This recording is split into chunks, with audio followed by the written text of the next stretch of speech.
आजकल भारत में एक तहरीक का बहुत शोर सुनाई दे रहा है। इस तहरीक को खालिस्तान तहरीक कहा जाता है। तहरीक खालिस्तान सिख कौम की भारतीय पंजाब को भारत से अलहदा करके एक आज़ाद सिख मुल्क बनाने की तहरीक है। ये तहरीक 1980 की दिहाई में खालिस्तान के हसूल के लिए ज़ोरों पर थी। इसको बैरून मुल्क सिखों की माली इमदाद भी हासिल थी। भारतीय हुकूमत ने ऑपरेशन ब्लू स्टार करके इस तहरीक को कुचलने की एक नाकाम कोशिश की। कनाडा में मुकीम सिखों पर यह इल्ज़ाम लगाया जाता है कि उन्होंने भारतीय मुसाफिर त्यारा अगवा करके उसे तबाह कर दिया था। आज मौजूदा दौर में मोदी सरकार सिखों पर मज़ालिम कर रही है और दिन ब दिन इनके ये मज़ालिम बढ़ते ही जा रहे हैं। मोदी हुकूमत ने मशरकी पंजाब के सिख किसानों पर नए कानून के जरिए इनको माशी तौर पर कमज़ोर करने की कोशिश की और दूसरी जानिब अब सिख कौम के नौजवान भी आज़ादी के लिए कोशिशें कर रहे हैं और उम्मीद की जा सकती है कि मुस्तकबिल में आज़ादी खालिस्तान सिख कौम का मुकद्दर होगा। पिछले कुछ अरसे से ये तहरीक कमज़ोर पड़ गई थी और ये सिर्फ बाहर के ममालिक जैसे कनाडा वगैरह में ही जारी थी, मगर पिछले 2-3 माह से भारतीय पंजाब में इस तहरीक ने जोर पकड़ा है और अब ये उम्मीद जाहिर की जा रही है कि ये तहरीक अपने मंतकी अंजाम तक ज़रूर पहुँचेगी। खालिस्तान तहरीक के फाउंडर लीडर जगजीत सिंह चौहान थे, मगर आजकल इस तहरीक को भारतीय पंजाब में अमृतपाल सिंह लीड कर रहा है। अमृतपाल सिंह कौन है, क्यों इसने इस तहरीक को दोबारा ज़िंदा किया और इसके पीछे की तमाम कहानी जानते हैं इस वीडियो में। दीप सिद्धू जो कि एक एक्टर भी था और खालिस्तान तहरीक को भारत में लीड कर रहा था, उनको एक रोड एक्सीडेंट में मरवा दिया गया। उसकी मौत को लेकर भारत में बहुत सारी कंट्रोवर्सीज फैली और इसकी मौत का जिम्मेदार ठहराया गया मोदी सरकार को। दीप सिद्धू ने वारिस पंजाबदा के नाम से एक तंजीम भी शुरू की हुई थी। उनकी मौत के बाद इस तंजीम को लीड किया अमृतपाल सिंह ने। 18 फरवरी 2023 इस तंजीम के एक रुकन और अमृतपाल सिंह के दोस्त लवपाल सिंह को पुलिस ने किडनैपिंग के झूठे केस में गिरफ्तार किया। अमृतपाल सिंह ने अपने सपोर्टर्स के साथ अजनाला पुलिस स्टेशन पर हमला किया।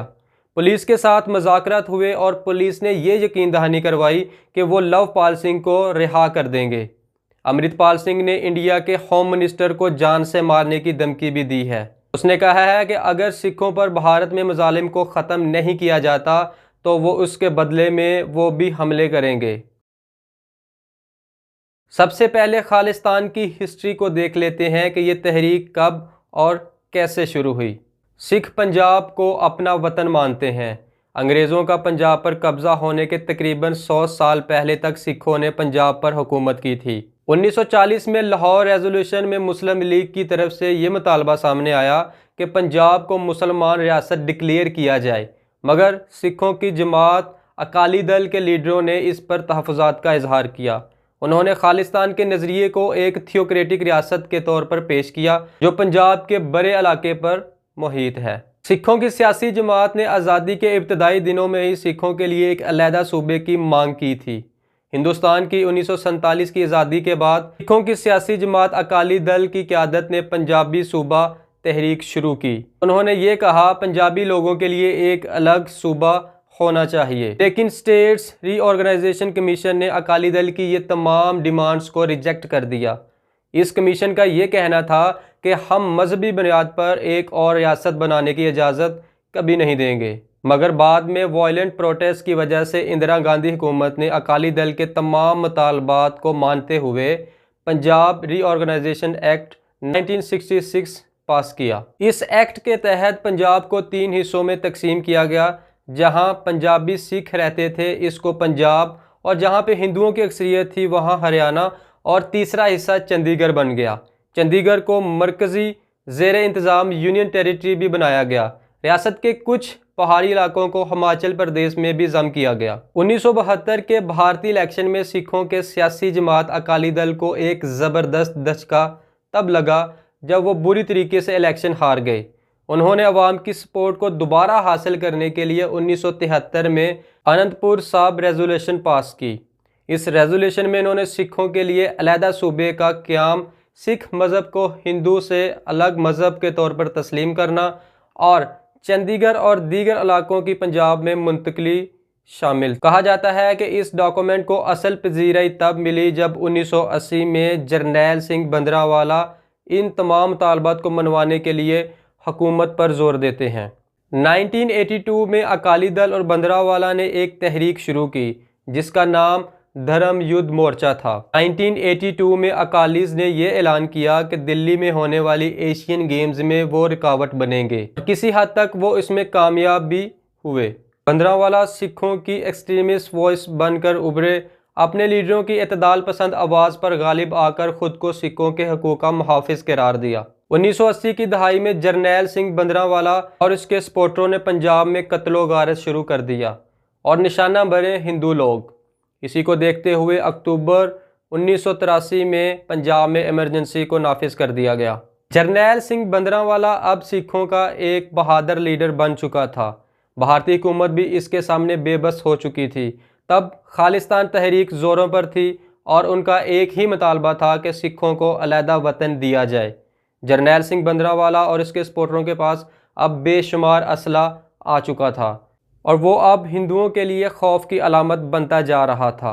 भारतीय हुकूमत पाकिस्तान पर यह इल्ज़ाम आयद कर रही थी कि पाकिस्तान खालिस्तान तहरीक को सपोर्ट करता है और इसके पीछे ये वजह बताई जाती है कि 1971 में जब पाकिस्तान दो हिस्सों में तकसीम हुआ, यानी पाकिस्तान और बांग्लादेश, तो तब हिंदुस्तान ने बांग्लादेश की मदद की थी एक अलग वतन हासिल करने के लिए। हालांकि पाकिस्तान हुकूमत ने कभी इन इल्ज़ामात को एक्सेप्ट नहीं किया और यही कहा है कि पाकिस्तान कभी भी इस तरह की तहरीकों को सपोर्ट नहीं कर। भारतीय हुकूमत का ये भी इल्ज़ाम था कि खालिस्तान तहरीक को कामयाब करने के लिए पाकिस्तानी आर्मी खालिस्तान के लीडरों को असला फराहम कर रही है, मगर इसमें कोई सच्चाई नहीं थी क्योंकि सिख अपने लिए एक अलग वतन हासिल करना चाहते थे और हिंदुओं के साथ वो नहीं रहना चाहते थे। इसमें पाकिस्तान को इल्ज़ाम देना ठीक बात नहीं।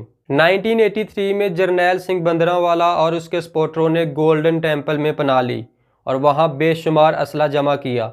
उन्होंने गोल्डन टेम्पल के अंदर ही हुकूमत का इंतज़ाम भी संभाल लिया और वहीं से अहकामात भी जारी होने लगे। इस सारी सिचुएशन को देखते हुए भारतीय हुकूमत ने गोल्डन टेम्पल में मौजूद जरनैल सिंह भंद्रा और उसके सपोर्टरों के खिलाफ ऑपरेशन करने का फैसला किया। इस ऑपरेशन को ऑपरेशन ब्लू स्टार का नाम दिया गया।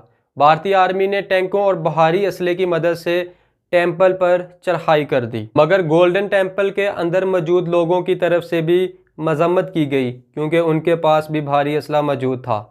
10 जून 1984 को ये ऑपरेशन अपने इख्तिताम पर पहुंचा और जरनैल सिंह भंद्रावाला इस ऑपरेशन में मारा गया। गवर्नमेंट के नज़दीक 493 दहशतगर्द और सिविलियंस इस ऑपरेशन में मारे गए, मगर बाज़ ज़राए ये कहते हैं कि ये तादाद हज़ारों में थी। इस ऑपरेशन के बाद सिखों के अंदर इंदिरा गांधी हुकूमत के लिए बहुत ज़्यादा नफरत बढ़ चुकी थी। 31 अक्टूबर 1984 को वज़ीर आज़म इंदिरा गांधी को उनके 2 सिख मुहाफ़िज़ों ने कत्ल कर दिया और इसी के साथ इंडिया के हालात मज़ीद से मज़ीद तर ख़राब होते चले गए। हिंदुओं ने सिखों को कत्ल करना शुरू कर दिया और तकरीबन इस सारे दंगे फसाद में 8000 सिख अपनी जान से हाथ धो बैठे। सिखों ने अपना वतन भारत छोड़कर दूसरे ममालिक में बना लेना शुरू कर दी। जरनैल सिंह भंद्रावाला की मौत के बाद खालिस्तान तहरीक आहिस्ता आहिस्ता दम तोड़ने लगी, मगर 2023 में इस तहरीक ने दोबारा जोर पकड़ना शुरू किया है और अब की बार इस तहरीक को जोर पकड़ने के पीछे जो वजह सामने आ रही है,